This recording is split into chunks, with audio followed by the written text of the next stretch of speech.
Oi, pessoal! Então a aula hoje será sobre o conto fantástico. O conto fantástico é um tipo de conto também, tá? Ele vem do gênero conto, né? O que seria um conto? O conto é uma narrativa curta que tem apenas um conflito, tem poucos personagens, o cenário é limitado, ou seja, a história acontece num lugar só. O tempo que acontece essa história não é um tempo que vai se prolongar por vários dias, né? Ela acontece num dia só, tá bom? Então, quando você fala de narrativa curta, não quer dizer que não está relacionada à quantidade de linhas, né? A quantidade de páginas que terá esse conto, tá bom? E sim ao que acontece na história, tá? E o conto fantástico, ele é um conto, né? Que veio lá do século XVII, tá bom? Ele tem a ver com realismo mágico ou maravilhoso, tá? Ele faz parte da literatura fantástica. Também é uma narrativa concisa, ou seja, uma narrativa curta, tá bom? Vai aparecer a partir de temas livres, temas fantásticos, né? Vai estar aliando o fantástico com o real, a ficção com a realidade, né? Surge aqui no conto fantástico uma ligação entre dois planos, tá bom? Entre o real e o irreal. Então não é uma história totalmente que não poderia ocorrer, né? É uma história com personagens reais e aí ela vai estar misturada com magia, tá bom? E nesse conto, existem alguns personagens que não são personagens que estamos habituados, né, a conviver com esses personagens. Esses personagens não existem, né, somente no mundo da imaginação. Ou seja, no conto fantástico podem aparecer sereias, vampiros, seres místicos, monstros, fantasmas, seres invisíveis, mágicos, seres mitológicos ou folclóricos, feiticeiros, personagens que não fazem parte da nossa realidade, tá bom? As principais características do conto fantástico é uma realidade ilógica, ou seja, é uma realidade que não está próxima à realidade humana, tá?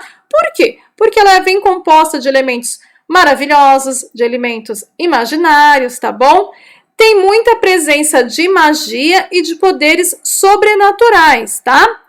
Ele não é um enredo linear, ou seja, não é um enredo que vai seguindo, né?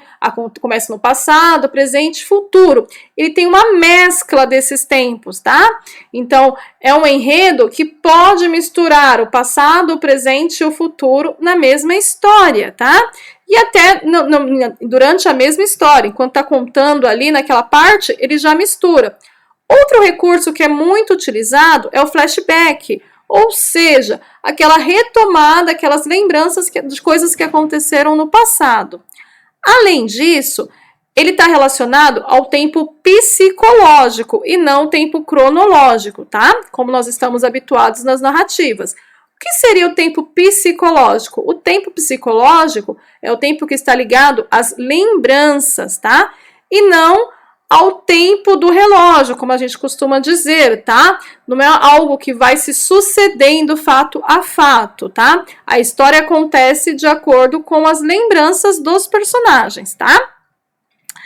E ele causa, assim, uma sensação de estranhamento em quem tá lendo por conta disso. Às vezes você tá achando que é uma realidade, do nada vê uma ficção, algo que não é real, né? Então você fica aquela sensação de, será que isso é possível? Será que não é possível? Tá bom? Aqui nós teremos uma atividade, eu vou deixar no link aqui, tá? Referente a essa primeira parte vista até agora. O conto fantástico, ele não tá tão distante da gente, apesar de ter acontecido lá no século XVII, ter surgido lá, nós temos elementos, nós temos séries, nós temos filmes, né, que são relacionados, que nós encontramos elementos do conto fantástico hoje em dia, tá? Temos aí os contos mais antigos, os contos de fada, então A Bela Adormecida, Os Três Porquinhos, Chapeuzinho Vermelho, várias histórias aí tradicionais que estão baseadas no conto fantástico. Por exemplo, a Branca de Neve Aparece a bruxa na Branca de Neve, tem o elemento do feitiço, ela come uma maçã envenenada, né? E aí ela adormece até que apareça um príncipe e dê um beijo na boca dela. É uma coisa que não é tão real. O fato da Branca de Neve ser uma princesa é algo real. A Chapeuzinho é uma menininha que está indo levar doces para a avó. Até aí, real. Do nada aparece um lobo que conversa com a Chapeuzinho, já é fantástico. O lobo conseguir comer os personagens também é fantástico, tá vendo? Como aparecem os elementos. E aí a gente ainda consegue ver também os elementos fantásticos em várias séries, em vários filmes. As pessoas que estavam presentes durante a aula, né, citaram várias séries, vários filmes com elementos fantásticos, tá? Então aqui eu citei algumas. Shrek, Senhor dos Anéis, Harry Potter, Crônicas de Nárnia, tá bom? São filmes que saíram das páginas, né, dos livros e viraram bilheteria. Mas não necessariamente vai ser só o conto fantástico, ele vai aparecer só elementos, né, de livros que viraram filmes, tá bom? Tudo que tiver aí uma coisa de mais emocionante, uma coisa de magia, né, mais emocionante não, mais de magia, mais de feitiço, com personagens que não são tão da nossa realidade, está relacionado ao conto fantástico, tá? Nós estudamos também nessa aula esse poema, o poema O Corvo, tá? É do Edgar Allan Poe, né? E ele foi publicado em 1845 em Nova York, tá? Este poema, ele ganhou uma edição em livro, tá? É um poema extenso, tá? Que neste poema aparecem elementos do conto fantástico. E aí, depois que ele virou livro, vários autores, né, como Machado de Assis, Fernando Pessoa, Charles Baudelaire, eles fizeram novas adaptações, né, para prosa e também para poemas, tá bom? Referente ao poema O Corvo, tá? Aqui nós temos um resuminho. O que acontece nesse poema do Corvo, tá? Ele é um poema muito melancólico, tá? Ele foi escrito em 108 versos. E esses versos vão fazer o quê? Eles vão narrar o desespero do eu lírico, ou seja, do narrador, né, do poema, da pessoa que está contando o poema, tá? Por quê? Esse narrador, ele perde a sua amada, a Lenora, tá? E o que acontece? Qual é o elemento fantástico? Até aí tudo bem, uma pessoa que está triste porque perdeu a pessoa amada. Aparece do nada um corvo, né, na casa do narrador, na casa da pessoa que está sofrendo pela perda da amada, e esse corvo, ele pousa, ele para em cima de uma estátua, né, e ele começa a dialogar com o eu lírico da história. Eles dois começam a conversar. É onde surge o elemento fantástico. Não tem como aparecer um passarinho dentro da minha casa e ele começar a bater um papo comigo, né? Exatamente sobre um papo sobre o meu sofrimento, tá? E mais um outro elemento que aparece, que também não é um elemento comum, na noite que aparece o corvo, né? A casa, né, durante, assim, dentro da casa, quando o corvo entra na casa, assim, tá chovendo muito, muito mesmo, tá bom? E aí o que acontece? Quando esse poema foi escrito, por que é uma coisa, mas chover é normal. Só que ele foi escrito numa época em que lá nos Estados Unidos não é tão normal chover, eles estão no início do inverno, então como é que vai chover tanto assim, tá?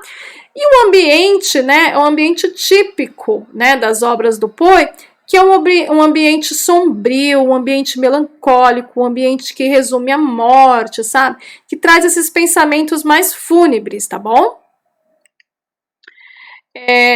Eu tô deixando aqui um link, vou deixar também nas atividades, tá? Uma versão dos Simpsons, né? Os Simpsons fizeram uma versão contando a história, né, relatando esse poema O Corvo, só que em forma do desenho dos Simpsons, tá?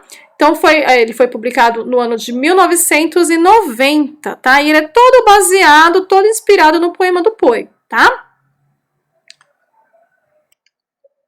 E o que acontece neste poema, né? E assim, neste e em todos os outros poemas, né? Como depois que vocês assistirem ao vídeo, vocês irão conseguir perceber esses elementos também, tá? todos os contos fantásticos que foram citados, né, que aparecem, eles têm uma mistura do mundo irreal com situações improváveis que transpassam, que ultrapassam a realidade. Elas vão além do ser humano, além de algo que poderia realmente acontecer, tá? Existe a presença muito da magia, de fatos absurdos, né, que vão acontecendo durante a narrativa, tá? Ou seja, situações que não são tão comuns no nosso dia a dia, tá? Como seres mágicos que aparecem e desaparecem com a maior facilidade durante a história. Na maioria das vezes, o que acontece? O herói dessas histórias, ele tem um caráter assim excepcional. Ele vai precisar vencer um inimigo, mostrar que ele é muito mais forte, muito mais poderoso, né? Para poder ser vencido com as forças físicas, tá? Então, nessa hora o que acontece? Como ele tem que vencer alguma coisa, surge um ser, um objeto que tem algum poder que vai ajudar o herói a derrotar o mal, tá? Qual que é a diferença entre o conto fantástico com as outras produções literárias? É exatamente o fator do mágico. Então, assim, conto fantástico lembra muito da magia, tá bom? Os personagens principais sempre vão estar envolvidos em magia para poder acontecer o desfecho da história, tá? Sempre vai ter algo mágico, algo que ultrapassa a realidade. E por que assim, esse conto fantástico ele pode se aproximar dos leitores? Porque, normalmente, os protagonistas da história, eles possuem características humanas, tá? Além dos limites físicos e emocionais. Então, são características do protagonista que podem ser compreendidas, podem ser verificadas em qualquer ser humano, tá? Por isso que ele se aproxima muito do ser humano, né? Da pessoa que está lendo. Por isso que ele é uma história, assim, que muitas pessoas gostam de assistir, né? Lembra lá dos filmes de terror, também aparece muito esses elementos do fantástico, tá? Do sobrenatural, né? Pessoas que morrem e voltam. Então, a gente consegue ver aí um elemento fúnebre, né? Algumas coisas aí que tenha no conto fantástico. Vou deixar uma segunda atividade, tá? Essa atividade está postada num site, tá? Ambas as atividades, eu preciso que vocês me encaminhem o print da tela, tá bom? Quando você termina a sua atividade, ela te mostra tanto o seu resultado, quanto te mostra a tua pontuação e o tempo que você demorou para responder, tá? Em cima disso, que será a sua nota, tá? Na sua nota de participação. É uma nota que eu vou verificar que você realmente participou. Vou ver lá o tempo que você demorou para fazer e vou ver também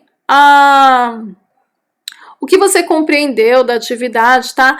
As duas atividades hoje não são atividades que eu vou falar, você fez em 2 minutos, tirou 10, ele fez em 5 minutos, tirou 1.